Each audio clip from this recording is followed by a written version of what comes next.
Well, the world is a dumpster fire, and nothing here makes sense. And you vacillate between crippling fear and constant self-defense. And nothing's right and nothing's good, and you're paralyzed with grief. Don't kill yourself, just have a cup of coffee. Welcome to Coffee Over Suicide, the dramedy podcast about mental illness and choosing life over death, one cup of coffee at a time. I'm your host, Chris Parker Howard. And today on the show, we've got recovery coach Helen Bratton. This one's a really special one to me because she was a student of Dr. Rob Kelly, the guy who was my 100th episode. And this was a really fascinating conversation full of all kinds of twists and turns and the kind of conversation that you'll really only get from talking to someone who's lived an entirely different experience than you have. And this was really phenomenal. The audio quality is what it is, because conversation that takes place all the way across continents is definitely going to have its challenges, but it's not too rough. I think you can handle it. It's a really phenomenal conversation. I'm not going to talk too much about anything up at the top of the show. I do want to let you know that the podcast is going to be undergoing some changes as we move forward. I'm trying to find out what really works, what's going to be the most help to people out there. And I'm not entirely sure if the podcast by itself is it. So that said, I have developed a live conversation that I'm going to be having every single Thursday for 2 hours every morning and 2 hours every evening. So there's an opportunity for just about anybody to get involved wherever you're at. That's just go to coffeeoversuicide.com/talk. And there you go. That is where you can find the information on that. And then just click the link and I'll meet you there. We'll have a good time. We'll have a conversation. As I say this, it's Thanksgiving. Did you have a good Thanksgiving? Did you eat too much? Did you spend time with people that you sometimes have issues with and today you're just going to put it aside? Or did you stay home? What did you do? Tell me about it. I didn't do a lot. I went to the movies with my wife. We actually went out for breakfast and instead got a whole Thanksgiving dinner at a diner just down the street. And that's it. That was my day. But honestly, what more do you need? I'm very thankful. I've got good people in my life. I've got good friends. And I've got you. What more do I need? So I'm not going to bore you to tears with any more of this stuff. As you can tell, I'm a little scattered, probably still a little gravy drunk at this point, but just know that I care. All right, let's get into this conversation with Helen Bratton.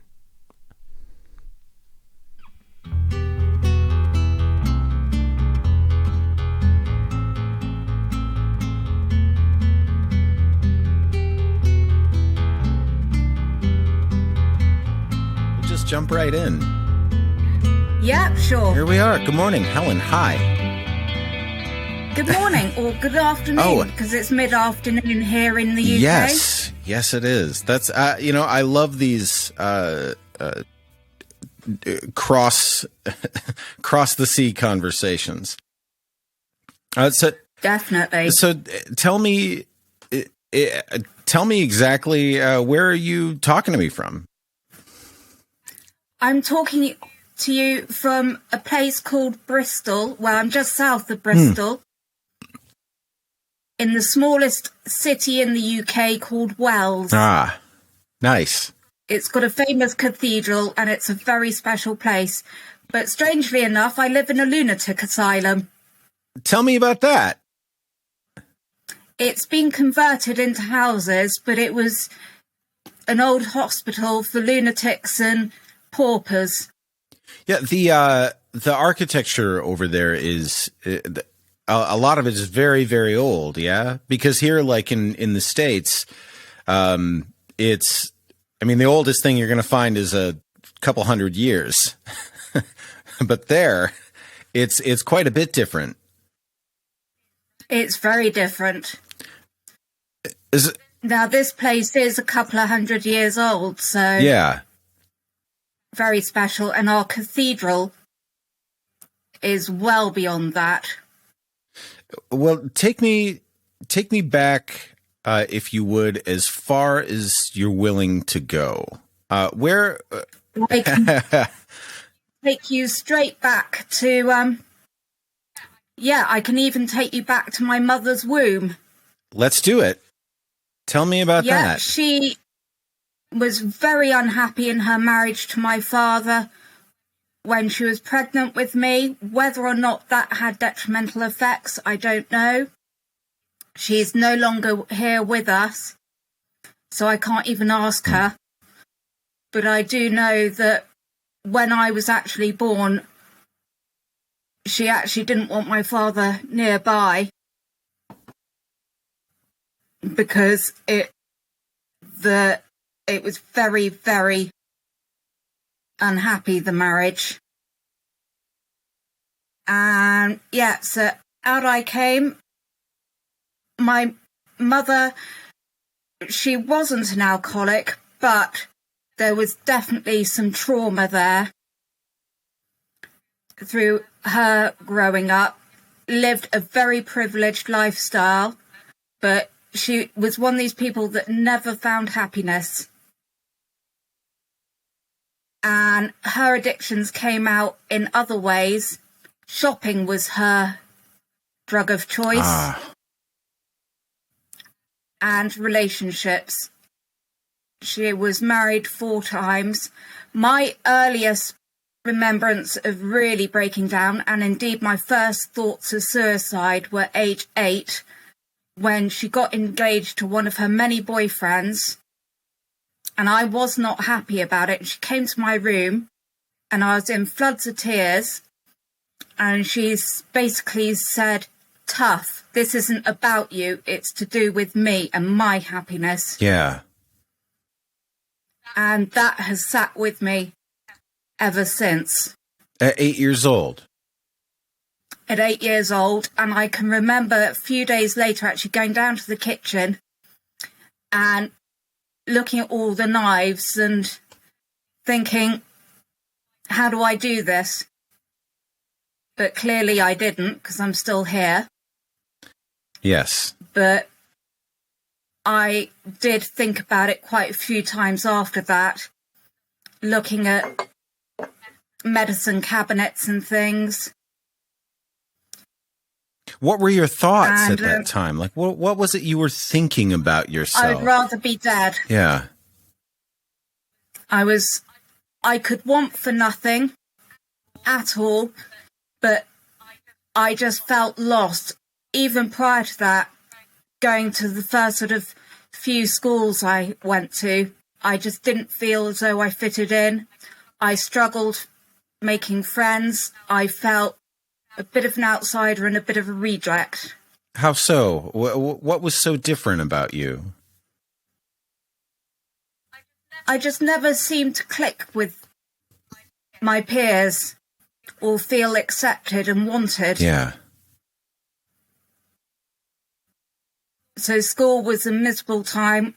As I got older, through certainly junior school, I dreaded sort of things like break times where I had to go and mingle, because I didn't have the confidence or the self-esteem, because I just felt like a nobody.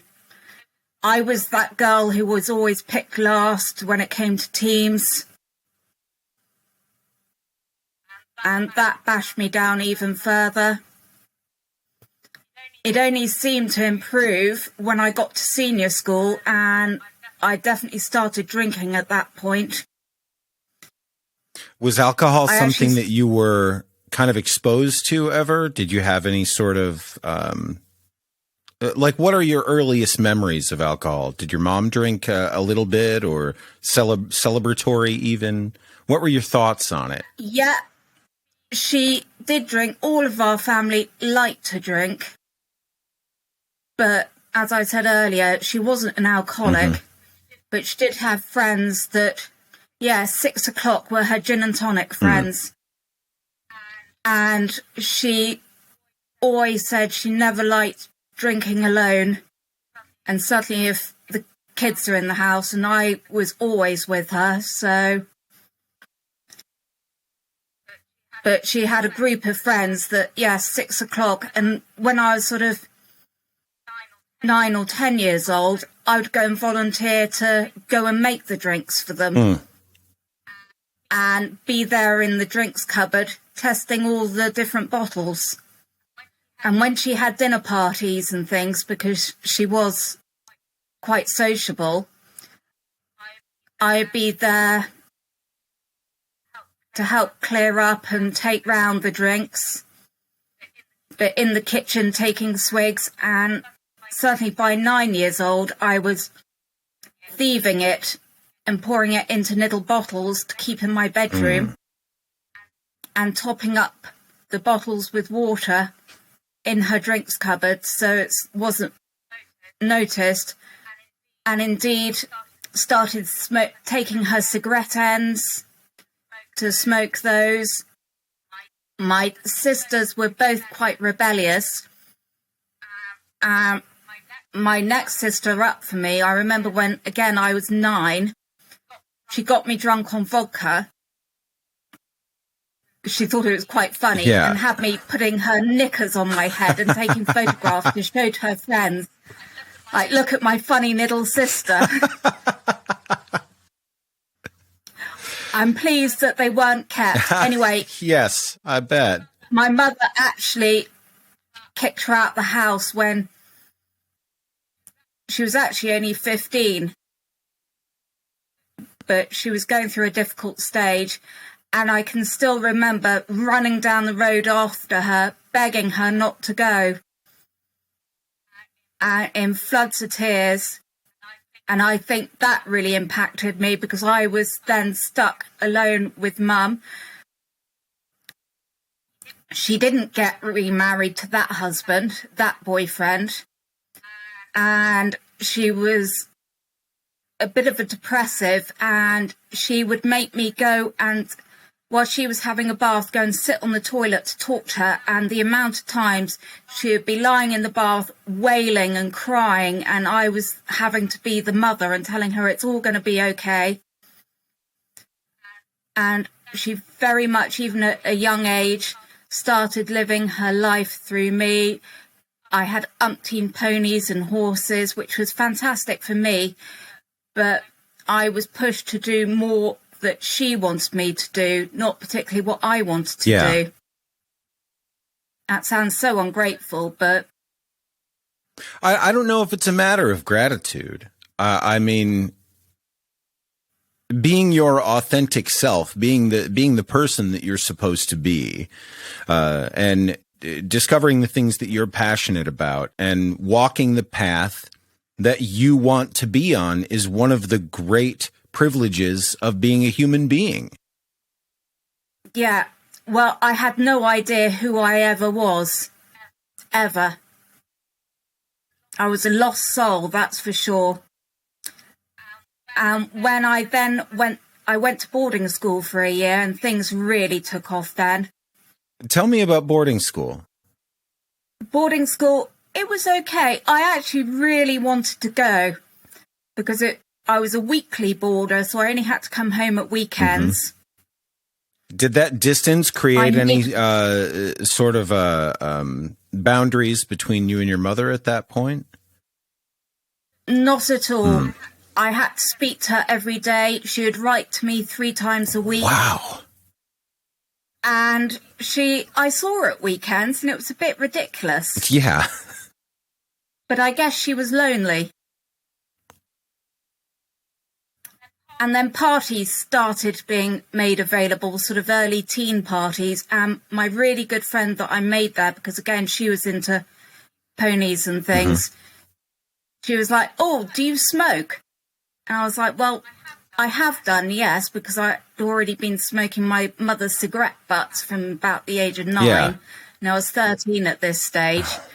And she was like, "Well, this party we're going to in a couple of weeks, everyone smokes and we'll be able to get alcohol." And she said, "I'll tell you what, I'll get some cigarettes and we'll start smoking at school."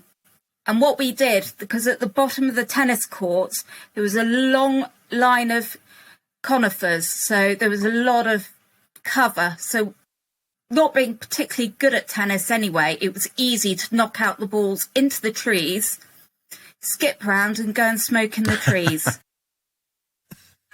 And that was it. And then I can still remember the first party I went to. Yes, we were drinking and it was great. And boys were there and I felt relaxed and comfortable.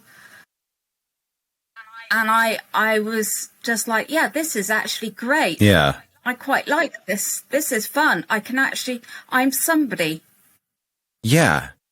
It really takes away those layers that you put on yourself those first few times. But then there's diminishing returns. There are. And that carried on for a good year. And then I went to a different senior school because that school shut down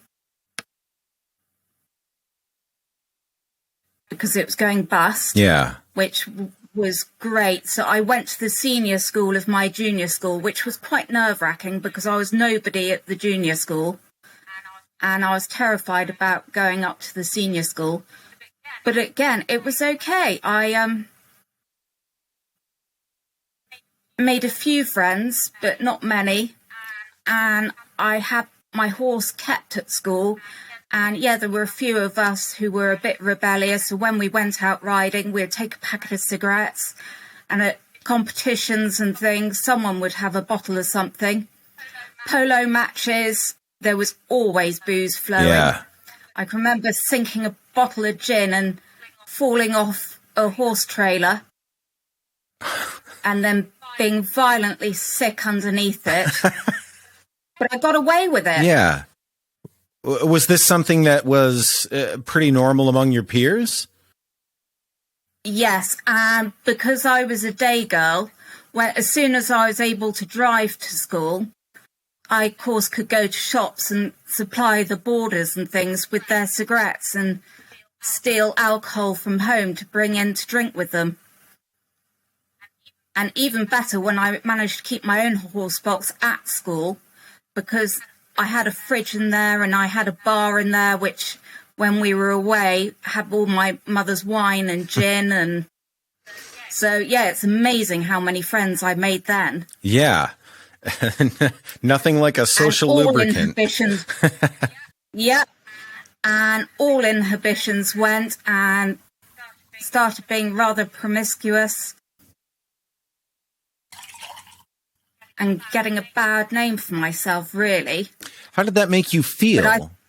I mean, did it feel like you were searching for some kind of love and acceptance that you definitely weren't getting somewhere else? Yeah. Yes. Without a doubt. And when I left school, I didn't choose to go to university then. I pursued the horses for a bit. And again, that was great because I was away competing a lot because I was actually selected into the Great British squad. Wow. As a junior and a young rider. And that was complete freedom from home because I was driving myself at that stage. So there was no one to keep an eye on me. The amount of competitions and even British trials where I was completely hungover, and I convinced myself I rode better when I was hungover than I did when I was sober. It's amazing the things we convince ourselves of. like, yeah, Totally. I had friends growing up being a musician. I had friends that thought I actually play the guitar better when I'm high. No, you don't.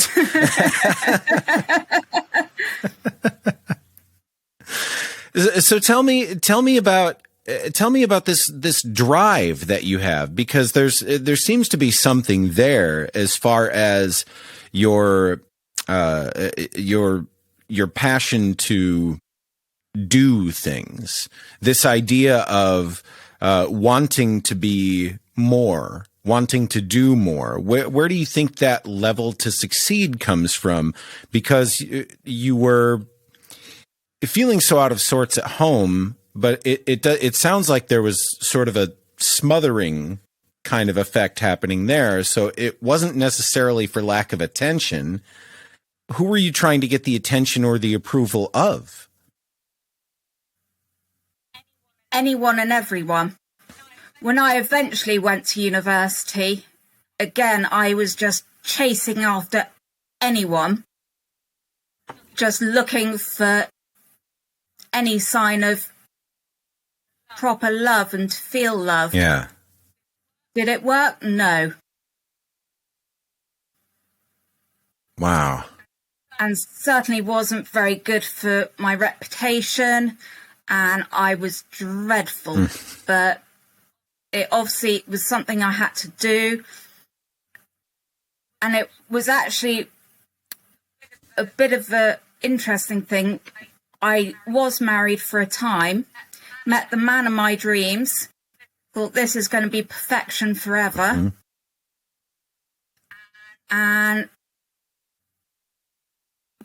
But it was almost that once I was married and settled and had the kids, I suffered from very severe depression.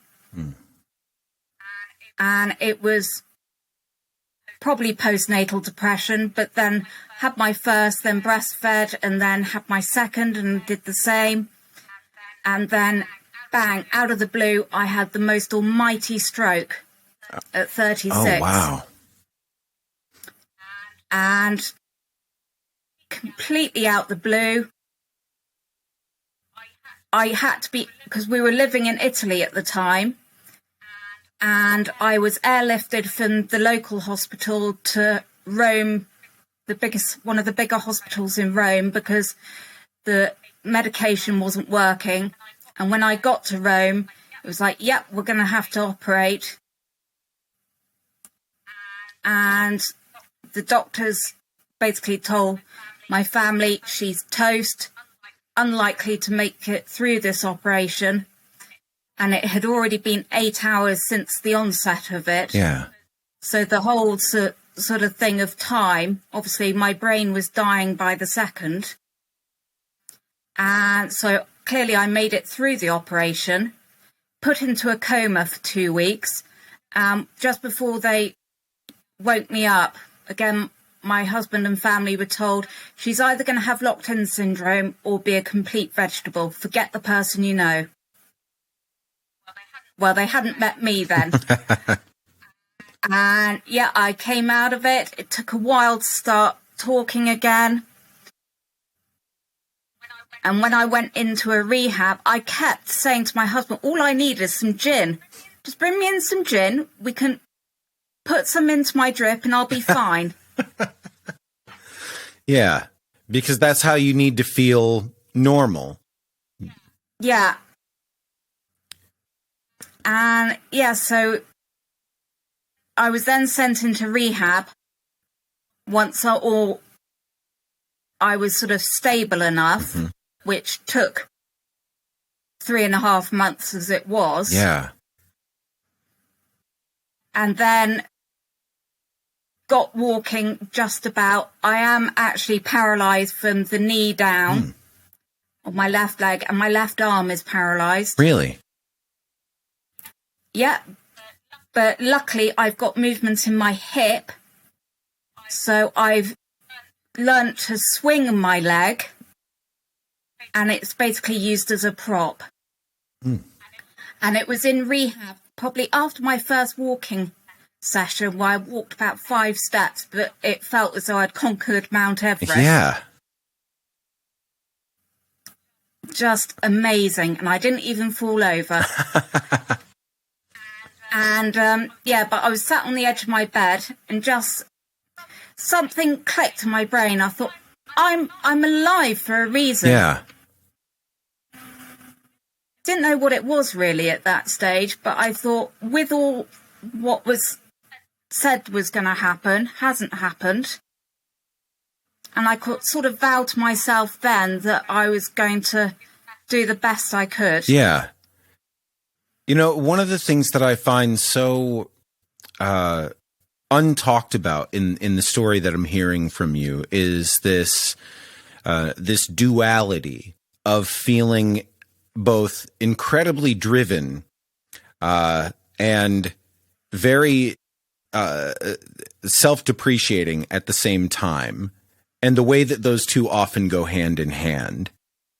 Did the one drive the other, or did they seem to drive each other? Like if you were really striving for something and it wasn't going well, did you beat yourself up about it? Or did you beat yourself up about it if it was going well?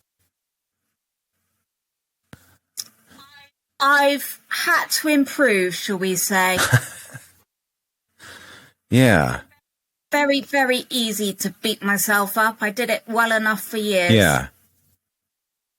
And my own coach now is very strict on me to not and actually recognize what I am achieving. Yeah. That's a difficult thing to get comfortable with once you've wired yourself to hate everything you're doing. And hated everything about me. Yeah. Totally. But no, life just has got better and better. I'm coming up to 3 years sober now, and next month on my sobriety day, I'm actually releasing my first book. Tell me about that. Tell me about the process of, first of all, I want to know this. What was your moment of discovery for knowing that you had to quit the drink, that it had to be done for you? My moment of thinking I've got to quit this. See, even when I was with my husband living in Italy, we had umpteen discussions how we both thought we had a drink problem. Yeah. And I was probably like, okay, let's not worry about it now. Should we have another bottle? Yeah. And we certainly weren't going to do anything about it. And I think we really enabled each other more than anything. Yeah. But I came back to the UK. I moved in with my mother, who had terminal cancer at the time, with my 2 young children. And she didn't like me drinking as much, but I did the best I could. I decided to move out when she got really poorly, because I didn't think it would be fair on her living in the house with 2 young kids when she was in her last days. Yeah. And then I had as much as I wanted, whenever I wanted it, put my kids in jeopardy every time I took them to school in the morning. Yeah. I did go back to work for a bit, but it just didn't mix. Yeah. I was working in a contact centre when you're severely hungover every day. Does not go hand in hand, especially with extensive brain damage. Right. And then I had a promotion, actually. Again, my brain, because I was so hungover all the time, just didn't really function. And so I ended up then going back to the contact centre because I couldn't cope with the pressure. My anxiety and my depression really kicked off, and I ended up taking a year on sick due to anxiety. Yeah. Never even came into my brain that it was due to drinking. Yeah, of course not. I mean, even if that idea had been presented to you, would you have been able to hear it? No, because I remember one of my carers actually saying, Helen, do you think you've got a drink problem? No, I'm no different than anyone else. Right. Look down the street at their recycling boxes. They're all the same as mine. Said, all the difference is, Helen, you live on your own. They're all families. Yeah. And it was very true. So anyway, I then moved to the house that I'm now in, and my drinking, again, it had escalated. But it was very easy to always find a reason. It's quite a struggle being a single mum. Yes. And with the young kids, they were my excuse to drink. And it was always sort of, oh, if you had to deal with those two, you would drink as much as well. Yeah. But actually, they're both wonderful. But it even got to the stage that they would pour me my drinks for me. I remember having a cold and being in bed. My son came up and he said, Mummy, I've made you a drink downstairs. I said, that's very kind, darling. I'll come down in a bit. And he was like, no, I want you to come down. I walked downstairs and he poured me a glass of wine. That's not a good sign. Yeah, no. Glass of orange juice would have been nicer, but I was like, that's wonderful, thank you. But yeah, it then got to the stage that there was no fun in it. Whenever I drank, I just would fall apart and be all doom and gloom and sobbing into a pillow. And then it got to the stage whenever I drank, I just wanted to kill myself. And I'd be there planning it all, looking it all up on the internet whilst my children were asleep upstairs. And again, it was one of my carers. We had just put out all the recycling bottles to be collected the next day. And she said, do you think you've got an alcohol dependency? No. Yes, I drink a lot, but I enjoy it. And something must have hit me then, because I contacted the next day a friend who I knew that was in the 12-step rooms, and I said, Caroline, do you think I'm an alcoholic? She said, I can't tell you that. Go onto this website and do the quiz and give me a call back. So I did as I was told. I was so excited. I got 100%. It's like, I've never had 100% in a test in my life.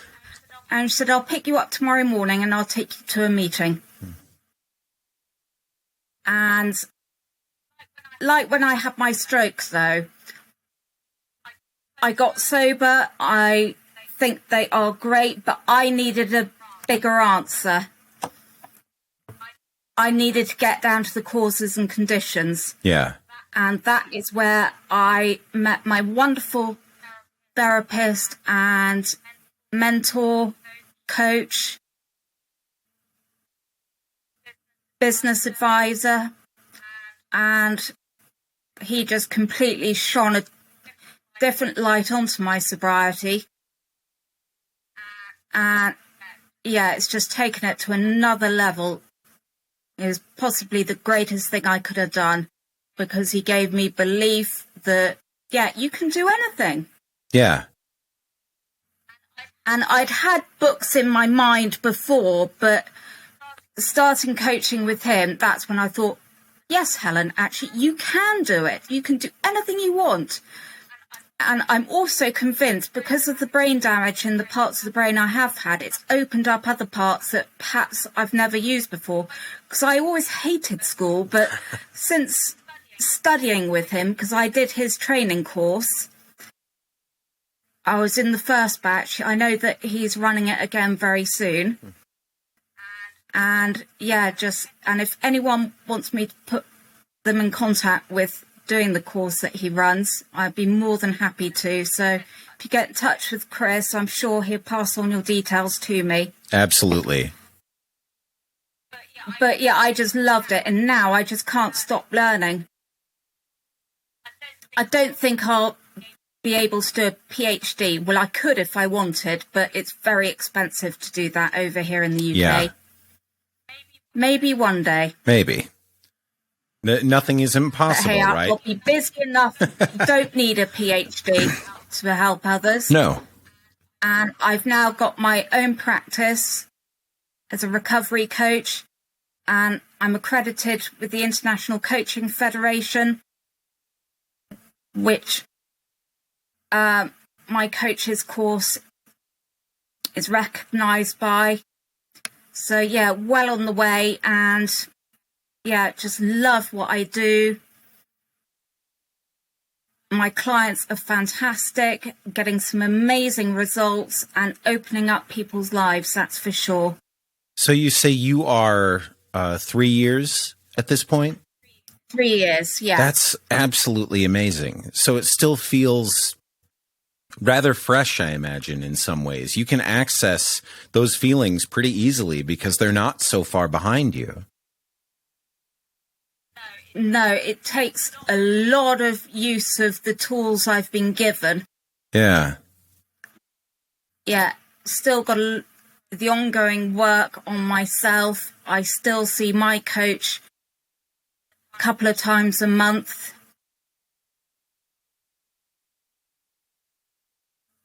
And I will always be fully aware of the problems I have. But the more I learn, the more it's going to benefit me as well. And when you go into this initially and you go into your recovery, I imagine that there's sort of a level of fear and relief happening at the same time. Completely relieved when I was like, oh, that's the problem.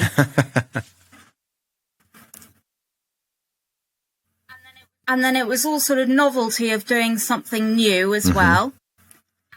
And yeah, I was completely relieved. Yeah. And now having found out the causes and conditions of why I even wanted to drink in the first place, yes, I would have been, I would have always been an alcoholic, but it was just a case of me picking up, and I wanted to know why I got such a buzz and did look to continue. And I think that often can be overlooked, is getting back to the causes and conditions. Yes, it hurts. It is hard work. And yeah, as you peel back the different layers and the hurt that you discover to find out actually how damaged you are is really quite scary at times as well. But I now know a lot of it is not my fault. And indeed, it wasn't my mother's fault. I'm doing a lot of reading on transgenerational trauma at the moment, and that's just fascinating. Yeah. Yeah, absolutely. Because my mother did not have a good relationship with her mother. So it had to come from somewhere. So it clearly probably started with her own mother. So my great-grandmother. But unfortunately, all that generation is long gone now, so it's going to be a bit hard to find out. Yeah. And indeed, my mother's generation, that's all gone now as well. Well, my uncle's, is alive but he's in his final days, sadly. Yeah. And when I did try and talk to him about it, he didn't have much knowledge of my mother's relationship with their mother. He was very close to his mother, whereas I never heard my mother say one good word about her. So it's up to me to now stop that for the sake of my own children. Yeah. Because I don't want that carried on through. And obviously, genetically, they could have a predisposition. And the last thing they need is any more trauma. Yeah. They've both been through so much, bless them. And how's your relationship with them now? It's good. My youngest, my son, he found when I had my stroke very difficult because we were very close, and then suddenly Mummy disappeared for 6 months. Mm-hmm. But we're very good now. My daughter, she's fantastic. And luckily, they're both quite independent. Mm-hmm. And emotionally seem quite resilient, although we do quite a lot of work and very aware of their emotions. And I encourage, because we weren't encouraged to show our emotions or to speak about how we're feeling. Yeah. At all growing up. I wasn't allowed to cry, or I had to be my mother's shoulder to cry on. And no, it didn't matter how we were feeling about things at all, as I was saying about when she got engaged. Yeah. I wasn't allowed a viewpoint on anything. So, yeah, I do listen to them. Yes, they don't control my life, but I'm very aware of how they're feeling. I luckily have a very good relationship still with my ex-husband and his new wife. He's married very well. I couldn't wish for a better stepmother. She's really a lovely, lovely person. He's done well there. So, yeah, it's good co-parenting. Yeah, that's so important. Hasn't been easy, I have to say. Yeah. Because he was the love of my life. And if it wasn't for my acute depression after having the kids, if it wasn't for the fact that I had the stroke and they automatically put you on antidepressants, I probably would have ended up killing myself anyway. Either that or killing him. Yeah. Because I was just awful. I couldn't have been much fun to be around. An absolute martyr, put myself at the bottom and then buried myself about 10 foot under. So everyone else was living well, but no, I had to be the poor me. Oh yeah, let's have another bottle. Yeah. But you've got all of these things going on, and it's a marriage, it's a stroke, it's children, it's alcoholism, depression. You're pouring a substance over yourself to get through these things, to get through being yourself. And now it's time to go into a recovery. You've got to recover yourself physically. So you do it. You've got to recover yourself from substance dependence. So you do it. And then you've got to recover yourself from your emotional trauma. So you do it. Absolutely. That's a lot of resilience and a lot of things to overcome after years compounded in a short amount of time. That's incredible. Yeah, 40 years compounded into 3 years. Well, I've actually had to discover who I am. Yeah. Because I never knew who I was. And a lot of people, they wouldn't have known that I had all this going on and an empty soul. But no, I was just a shell as a child and adolescent. I had no soul. I was a nobody. Yeah. And it's only been in the last 3 years that I'm really finding out who Helen is. And you know what? I quite like this person. Yeah, as you should. You've got so much insight into your past. I mean, you've certainly been doing a lot of discovery, obviously, to have learned where you've gotten to now and to make peace with the kind of person that you are now. Have you made peace with your mother? Luckily, I roughly made peace with her because I did something really horrendous a few months before she did pass. And I'm surprised I was ever allowed back in the house.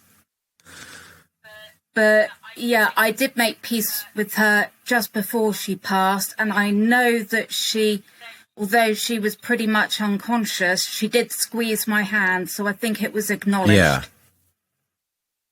And are you comfortable inside yourself as far as the forgiveness to give your mother for the way things were when she was having her problems that she didn't get to resolve? Oh, she was. I'm doing this for her because otherwise, because she wouldn't have wanted me to live how she felt all her life. It just makes me so desperately sad. She could have had a really happy life. But in her eyes, it was just the worst of the worst. Again, nothing was ever enough. It wasn't good enough and not enough of it. Yeah. Always hard done by. And yeah, it's so sad to have grown up with that. No, I'm doing it largely for her in her legacy to stop this. It cannot continue. Yeah. Yeah, that's absolutely amazing. I cannot wait to read the book. I'm so excited for this. I will send you it's not being released until, it's going on sale on the 25th of November. So when I've pressed the go, I will send you a link. And yeah, please order a copy. Absolutely. Absolutely. But yeah, totally, my doctor, I know you know my doctor, so I have to mention he has been the most incredible man that's come into my life and just opened doors and pushed me through them. Yes. He's really, really something. Just a phenomenal fellow. And I have to thank him twice now because now I know you. And I don't know if I would be talking to you right now had you not met him. No, exactly. It's amazing the way that we affect each other without even knowing it. Definitely. And I've now met another great person in my journey, so I'd like to acknowledge you, Chris. Thank you. Well, Helen, I could talk to you all evening, as it were, for you. But I'm very excited about the book. I'm very much looking forward to it, and I hope we get to do this again. Definitely, I'd love to. Perhaps when my second book comes out, I've got a list going of ideas, and it's something I really enjoy. And the people that have read the draft, they've actually said, you're actually pretty good at this. I was rubbish at school. Yeah. Honestly, I would scrape a B- in English on a good day. Yeah, but there is something different about doing something for yourself, doing something you're passionate about. I mean, when you're in school, you're learning some skills. And it's more about being able to have the answer they're looking for. But sometimes you'll find that there are a lot more ways to the same place. And you've got to find your own. And it sounds like you found your own. For sure. And also now I've found a love of coffee and considering that whenever I drank, I just wanted suicide. It's quite apt that I did find you. Yes. Well, cheers. Yeah. Helen, thank you so much. Thanks for talking to me today. My pleasure, and thank you. It's been great to chat to you, and stay in touch. I will. And there you have it. See, the conversation was excellent, and I really cannot thank everyone enough who listens to this show, who comes on the show to share their story, and who generally is just out there trying to make a difference in the world. Now, if you want to get some more Helen in your life, and I know that you do, go ahead and go to helenbrattonrecovery.coach, and you can get a free ebook version of her new book that's coming out. Don't miss an opportunity to get that. As for me, I will be seeing you every single Thursday, face to face. If you want to get involved in that, just go to coffeeoversuicide.com/talk. Sign up for one of the sessions the day it happens, and I'll see you then. But until then, don't kill yourselves out there.